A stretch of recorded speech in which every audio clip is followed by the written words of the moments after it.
Foxboro still has that bitter taste in the back of your throat, but there's another feeling sitting right next to it. This wasn't a fluke. What we watched last season looked like the Patriot way snapping back into focus, with the right people in the right places. The dangerous part is what comes next, because this is the moment you pick between protecting what worked or getting aggressive to finish the climb. Patriots Nation, be honest with me.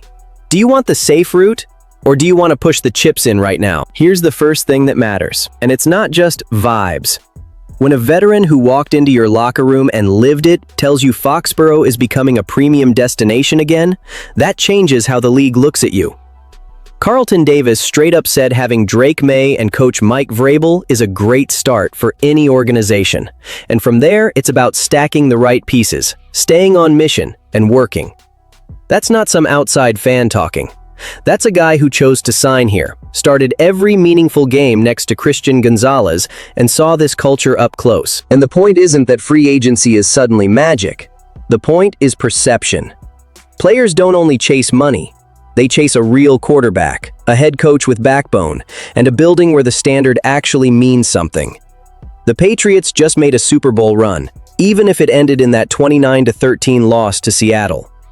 Davis talked about the core being under contract, the staff knowing what it's doing, and the team using that loss as fuel. Translation? There's no panic.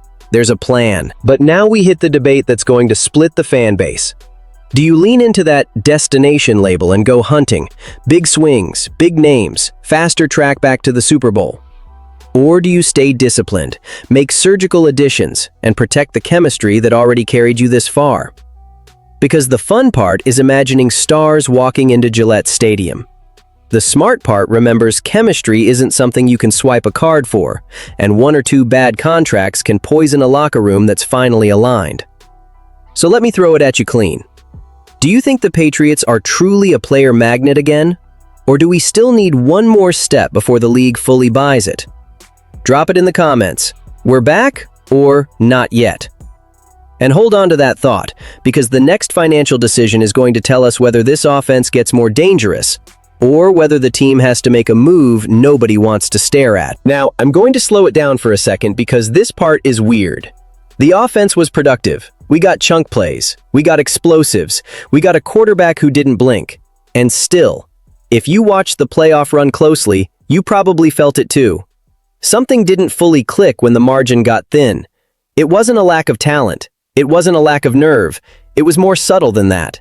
Cost, projection, and what this roster actually needs to take the last step. That brings us right to Stefon Diggs. He arrived with instant impact, went over 1,000 yards, became a reliable target for Drake Maye, and helped drive that Super Bowl run. That's the reality. But the reality also comes with a number that takes over the entire room. Next year, that paycheck jumps north of $26 million.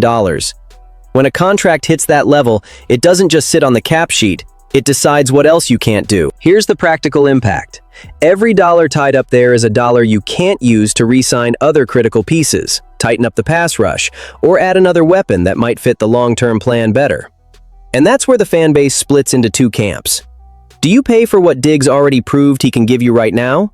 Or do you turn the page and invest in someone like Alec Pierce, who just put up his first 1,000-yard season and is stepping into his prime? Pierce isn't the loudest name, but the logic is easy to see. He's a younger, efficient deep threat, exactly the kind of guy who can grow with Maye and punish defenses when they spin safeties down. Physical, willing to get dirty in the run game, strong hands in traffic. That's Vrabel football. And when you start picturing personnel groupings with Pierce, Mac Hollins, Kayshon Boutte, DeMario Douglas plus tight ends, you can see the shape of an offense that can stress you vertically and still play bully ball. So I'm putting you in the GM chair. Are you paying for the proven present, or are you betting on the future with more growth and flexibility? Because that answer doesn't live in a vacuum. It opens the door to a move that could reshape the entire identity of this offense. And this is where people are going to argue with me. Good. Everybody thinks the tight end room is settled. That's exactly why it's dangerous to assume it's finished. You look at Hunter Henry producing, you remember those red zone touchdowns, and your brain says, leave it alone. But if you go back and really watch the tape, drive by drive, something shows up. Outside the red zone, the consistency wasn't always there. The offense didn't always have that second tight end who forces a defense into a pick-your-poison decision. That's why the name David Njoku has been floated as a possibility. Nothing is confirmed yet, but the idea has real football logic behind it. After 9 seasons in Cleveland, with a Pro Bowl-level peak in his career, he hits the market as more than a nice add.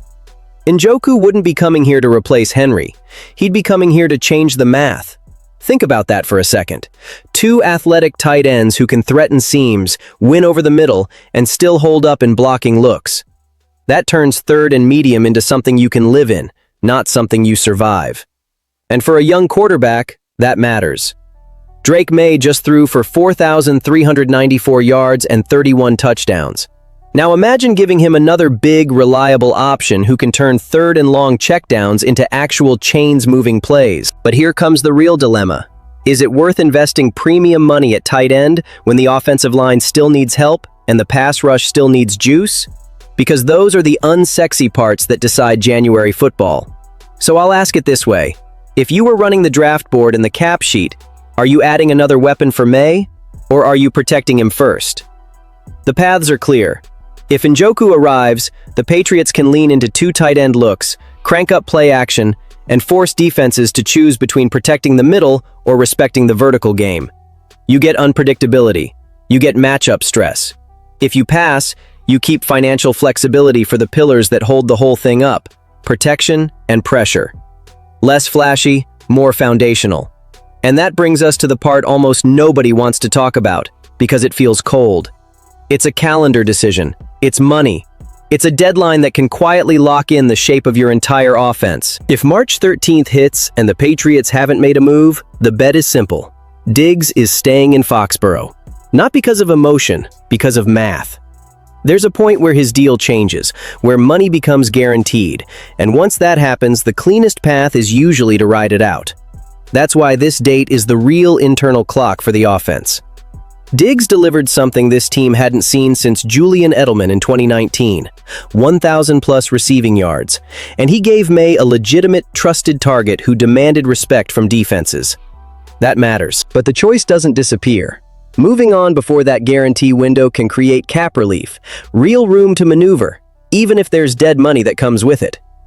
And that's where philosophy shows up. Keeping Diggs is betting on continuity, leadership, and an offense that already proved it can take you deep. Moving on is accepting short-term pain for long-term flexibility, and possibly rebuilding the receiver room around Maye in a way that feels more aligned with the next several years. So I'm asking you straight, Patriots Nation, what's the bigger urgency right now? Keeping Diggs as a pillar of the offense, or creating the space to build something even stronger around Drake Maye?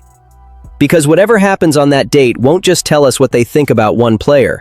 It's going to tell us how far they're willing to go to get back on top. And it circles back to that promise from the beginning. March 13th isn't just a date on the calendar. It's a test of nerve. It ties the destination identity, the receiver debate, the temptation of adding another tight end, and the final call on Diggs into one moment. Every choice points to one of 2 versions of the Patriots: cautious or relentless. The truth is, the Super Bowl window doesn't wait forever. So tell me, are you keeping Diggs, or are you turning the page? Drop your take, hit like, subscribe, and get loud in the comments, because the next move could define what this team becomes next.